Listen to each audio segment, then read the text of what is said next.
Hello, I am Maureen Bell, Clinical Specialist with PlanMecca USA. Today I will show you basic scan patterns. After you've completed your generic lab script, toggle to the Scan tab at the top of the screen. On the lower left side of the screen, there is a grayed out image of the Emerald scanner. When you plug the scanner in, this image will become highlighted, and you will notice a series of colors at the tip of the scanner. This is a heat indicator to let you know that the mirror has been heated and will not fog up while scanning intraorally. Turn the scanner on by depressing the button on the top of the scanner. You may begin by scanning directly over the occlusal surface of the preparation. Move in gradual continuous motion toward the mesial neighbor, rotating onto the axial wall, and navigate toward the distal neighbor. You will then rotate back up and over the occlusal surface of the distal neighbor. You will then capture the axial walls on the opposing side of the quadrant. To capture the interproximal areas, you can simply tip the tail of the scanner upward to capture the distal of the mesial neighbor. And when capturing the mesial of the distal neighbor, you may simply tip the tail of the scanner in a downward motion. Turn your scanner off by pressing the top button again. You will then generate your model.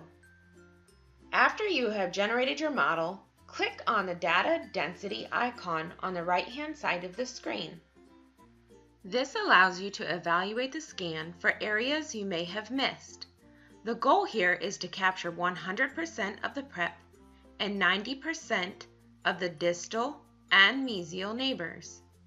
You can also evaluate the interproximal areas where the floss will snap.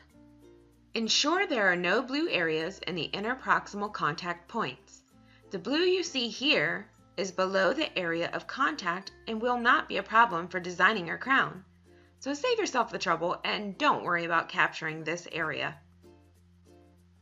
It is also important to make sure you are capturing 2 to 3 millimeters of the gingival tissue, especially on the buccal side. This will aid the PlanCAD software in automatically aligning your buccal bite. You can then move on to the opposing scan. The goal of the opposing scan is to capture all of the occlusal and buccal surfaces, ensuring you capture 2 to 3 millimeters of the gingival information. Again, this will aid the PlanCAD software in automatically aligning your buccal bite. Go ahead and generate your model, and then you may move on to the Buccal Scan tab. When scanning the buccal bite, it is important to focus on one arch at a time. Notice as I was scanning, the upper arch model flew into place on the screen. I can then focus on scanning the other arch until the model flies into place here. This is called dynamic bite.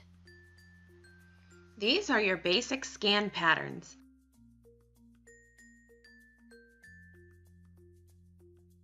Thank you for watching the video. Happy scanning!